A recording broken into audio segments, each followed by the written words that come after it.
Hi, I just wanted to make this as a quick intro. So, it's a year to the day that I left horse racing, and what a roller coaster. I just really wanted to say, you know, I'm lucky. I've chosen to walk away. I have a friend who got killed in a horse race. Um, I've known a lot of horses break over the years in races, um, and that's horrific enough on its own. When you add the fact that that's the price which people pay in racing, our lives are literally on the line, especially the jockeys. It's a really harsh world. Um, it's a really, really harsh world, and certainly people should have like awareness. I know there's a lot of like groups out there which do just think about the horses. I think that the people get overlooked which are in horse racing, and just the levels of exploitation which go on. Most people in racing work every other weekend, and so that's like a 14, 13-day stretch if you do, for a day off again. Um, I mean, I won't go into all the ins and outs of it all, but you work long hours on low pay, you're really physically fit, but you have no energy because all your energy is taken up looking after the horses. And you're really tightly controlled psychologically because they have to kind of like break you into the system of work, but in a way which doesn't break you and make you leave. So it's subtle but overt at the same time. It's very hard to like really explain, and it would probably take me like making a video on its own. I really just wanted to say, I'm saying it's been a tough year for me. It has been, but really, I'm lucky. I'm still alive. I'm not disabled. Haven't like lost my life, like my friend did, and his family to this day, you can't ever get over the loss of a son or a brother. And it's just so cruel when it's to the racing industry. It's cruel. It's a hard world. I can't like emphasize enough what a harsh world it is on the people and on the horses. It's a harsh world, it really is. And so yeah, that's all I really want to say. I just really wanted to mention Tom, and kind of like make this in memory to him. So, alright, thanks for watching. Exactly a year to the day that I left the stables, that I left racing. So it's a really emotional day. I definitely am feeling a roller coaster of rage. Like, I could burst into tears right now. I literally could. I am really glad that I'm out of horse racing. I've seen some stuff on footage I'd filmed which I didn't even notice at the time I was still working there, and I'm glad, because even though I'd obviously clicked that it's heavy mind control and satanic and all the rest, you don't really want to see literal, actual demons jumping around when you're with the horses, do you? When you're still working there. It's been a tough year because leaving racing was literally like having my umbilical cord chopped. I just felt I can't even sit here now and put words behind it all because I will burst into tears. And this time last year was it was probably the hardest day ever. There was so much planning gone into it. I was so I'm really emotional. One of those people that if you know that it's going to be the last time you ever do something, then I get quite like emotional. Not like I start crying or acting odd, but I mean in my heart I'll feel a lot more. Well, I was crying this time last year, but not when there was anyone around me, on my own, with my horse. Leaving her, knowing that would be the last time that I'd ever leave her, and be in that circumstance where I was like looking after her and she was like thought of her as my horse. Oh, it nearly killed me. It was so hard. So hard. It was so hard.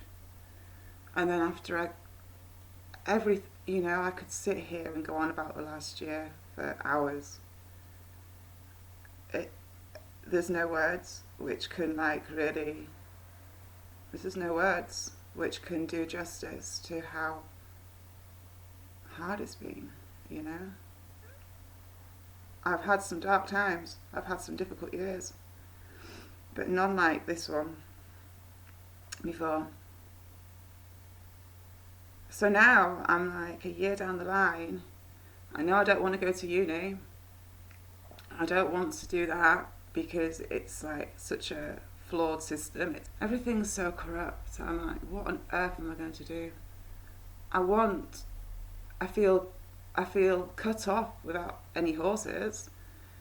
But the horse world's a harsh world full of like so much corruption. I mean, I don't necessarily mean that like people might think with, I don't mean like race fixing or anything like that. It's just a hard world, and the only thing that I can think that I'd really love to do is have like an ex-racehorse charity, retrain them, because in racing the horses get overbred. I couldn't give you an exact statistic, but I think it's something like 1 in 4 make it to the track. 1 in 4 bred horses make it to the track. I'm not sure, like I say, I'd have to check out the facts, but I'm sure it's 1 in 4. It could be 1/3 of all bred horses make it to the track. And of those, maybe half, maybe a third that are actually going to actually be any good. I mean, in America, they lose 25 horses a week.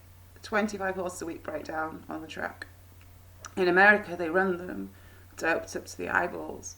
I mean, I don't want to sit here and blow the trumpet of British racing. Oh, did you see that? I do not want to sit here and blow the trumpet of British racing in any way, shape or form. Because I don't, obviously I'm not going to do that.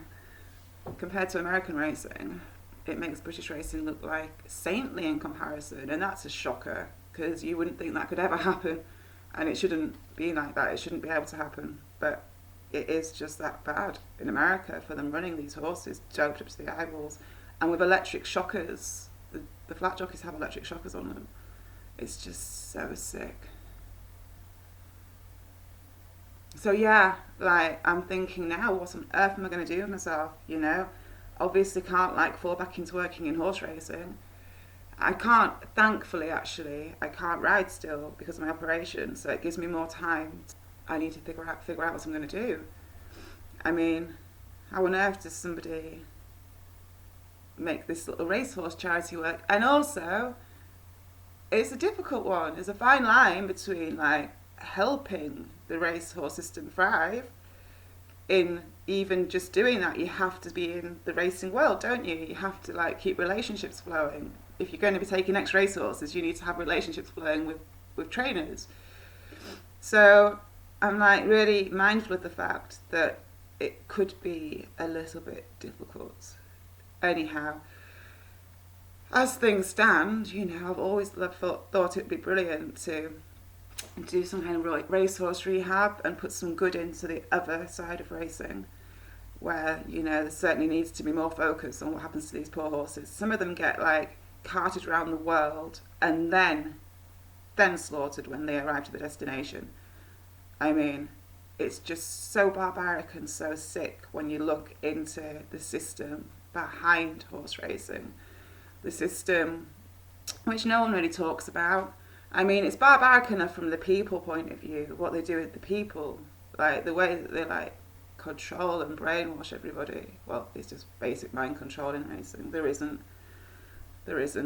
It's to say, I mean, the horse world's, it's a hard world. Anyhow, so I just thought I'd make this little video because it's a year to the day. What time are we on now? 11:45. This time last year I would have been just about to start riding my last lot.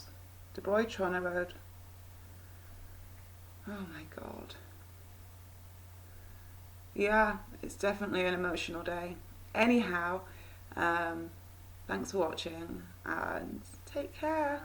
I worked in horse racing for a long time. You know, I was 23 when I started working in it. I never saw anything corrupt happening whilst I worked there. It wasn't like that. I saw a lot of corruption with how they handled people, and it's a hard world on the horses. But where I worked, I didn't see corruption like that. It's just the longer that I worked there, the more I found it hard to calm down a system that ran off breaking people. Horses break in horse racing, and it's the gambling industry. I mean, how can we rationalise the gambling industry as not being satanic? So really, it was actually the fact that it's the gambling industry which horse racing is like feeding into and feeding off. That was my first wake-up call my first wake-up call was how the people get handled. But I didn't know about mind control and stuff back then. I was only 23. Like I always say, the mind control aspects were the last pieces of the puzzle for me. The most relevant pieces were the last pieces of the puzzle, the most obvious ones that could have saved me like so many years. In the horse racing world, they hook you. It's a double bind, you know, everyone's got a passion and a reason to be there. And that's what you get hooked in by, and that's what you get exploited by. Whatever your passion is, if you want to be a jockey, then they'll manipulate you via that, whether you're going to ever be one or not. Even if it means they have to chuck you the occasional ride to keep your interest hooked. Everyone's got like something with me. I love horses, and I'm very good with difficult horses. So that was the hook for me. And also, I'm a softie, and I can't stand like watching riders with bad hands. Just poor riding. I can't stand it. I'd rather do it all myself than and same with how they look after the horses. You know, I'm like a total perfectionist. I want everything to be done right for the horses, and yeah. So that was like what hooked me in. You know, it's a difficult one. There's so many things that I probably wouldn't really know if I hadn't worked in racing. So I'm glad I've been exposed to it, even if it's just from the point of view that, you know, I can turn it around and make some good out of this. Even if it's just spreading awareness, you know, there's things which can be done. Nobody talks about the racing, well, very few talk about the racing industry. Very, very few. It's not really a world people talk to outsiders about, not the dark side of it, because there's a lot of, people, it's the unspoken silence, isn't it? You know really not to, you can't, if you want to work in racing, you can't really do that. Well, do this, what I do. I'm not saying everyone that works in racing is bad, not from by a long shot. Most people that work in racing are victims of racing. You know, it's a very clever system. I always thought that I was quite switched on, and it's taken me years to like really realise and wakey Nina kind of thing. You can't let this carry on happening. You've got to walk away. It's easier for people to stay blinkered and not to take full awareness on what's going on, because you can't really carry on working in the system once you like really fully realise. Or you have to make a choice, I suppose. And walking away, it nearly broke me, like psychologically. And then I nearly got killed in a car accident, like 3 months later. So, yeah, it's a difficult one. Anyhow, today's probably not the best day for me even to try and talk about this, because I will start crying.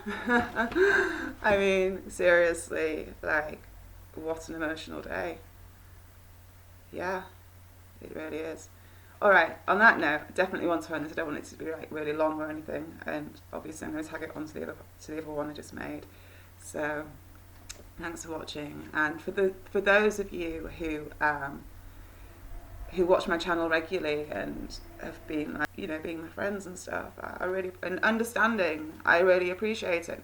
You know, I speak out because I know that the things I'm speaking about, loads of us are going through in one form or another. And it's hard to speak out, you know, it is hard, but we need to. if we can, I mean, I don't mean everyone should feel like they have to, but for me, it feels right to do this, so I do as much as I can. And yeah, I obviously don't sit here and like share everything. I can't, I can't. If I could, I can't. It's just that simple. I share what I can as and when I can, as and when it feels right to do so. Anyhow, yeah, all right then. Well, everyone take care, and we're good to go. Watch it. I'll probably be a day where I make loads of videos now after I've just said I can't really speak very easily, and I feel so sick and so choked up. It's like hard to put words behind it. Anyhow, I am going to go now. So take care. Bye.